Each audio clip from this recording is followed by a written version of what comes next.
കോടി രൂപയുടെ സ്വർണ്ണക്കവർച്ചയിൽ മുഖ്യപ്രതി പിടിയിൽ. കുപ്രസിദ്ധ റൌഡി ഹിസാക്കിനെയാണ് കാപ്പ ചുമത്തി അറസ്റ്റ് ചെയ്തത്. കഴിഞ്ഞ മെയ് 2 നടന്ന കവർച്ചയിൽ 6 പ്രതികളെ നേരത്തെ അറസ്റ്റ് ചെയ്തിരുന്നു. ജ്വല്ലറി ജീവനക്കാരനെ ആക്രമിച്ച് 2 കിലോയിലധികം സ്വർണം കവർന്നെന്നാണ് കേസ്. Hayath gold and diamonds, Valanchery and Changaramkulam. Celebration never ends. 2024 മെയിൽ ജ്വല്ലറി ജീവനക്കാരനെ കാറിൽ തട്ടിക്കൊണ്ടുപോയി മർദ്ദിച്ച് സ്വർണം കവർന്ന കേസിൽ ഒരാളെ കൂടി താനൂർ പോലീസ് അറസ്റ്റ് ചെയ്തു. താനൂർ എളാരം കടപ്പുറം സ്വദേശി കോളിക്കാനകത്ത് വീട്ടിൽ ഇസ്ഹാക്കിനെയാണ് കാപ്പ ചുമത്തി അറസ്റ്റ് ചെയ്തത്.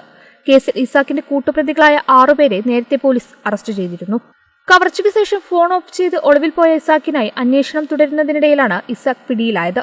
മലപ്പുറം ജില്ലയിലും ഇതര ജില്ലകളിലുമായി ആളുകളെ ആക്രമിച്ച് കവർച്ച ചെയ്യൽ, സ്വർണ്ണ കവർച്ച തുടങ്ങി നിരവധി കേസുകളിൽ പ്രതിയാണ് ഇസ്ഹാക്ക്. കാപ്പ ചുമത്തി അറസ്റ്റ് ചെയ്ത ഇസ്ഹാക്കിനെ വിയ്യൂർ സെൻട്രൽ ജയിലിലേക്ക് മാറ്റി. 2024 മെയ് 2 വൈകുന്നേരം 4:30യോടെയാണ് കവർച്ച നടന്നത്.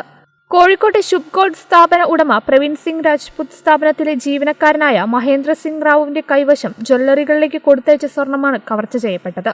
സ്വർണം കാണാനെന്ന പേരിൽ പ്രതികൾ മഹേന്ദ്ര സിംഗിനെ വിളിച്ചു കൊണ്ടുപോവുകയും കാറിൽ ബലമായി കയറ്റി തട്ടിക്കൊണ്ടുപോയി സ്വർണം തട്ടിയെടുത്തെന്നുമാണ് കേസ്. 1.25 കോടി രൂപ വിലമതിക്കുന്ന 2 കിലോ തൂക്കം വരുന്ന സ്വർണ്ണാഭരണങ്ങളും 43.5 ഗ്രാം ഉരുക്കിയ സ്വർണ്ണക്കട്ടിയുമാണ് കവർന്നത്.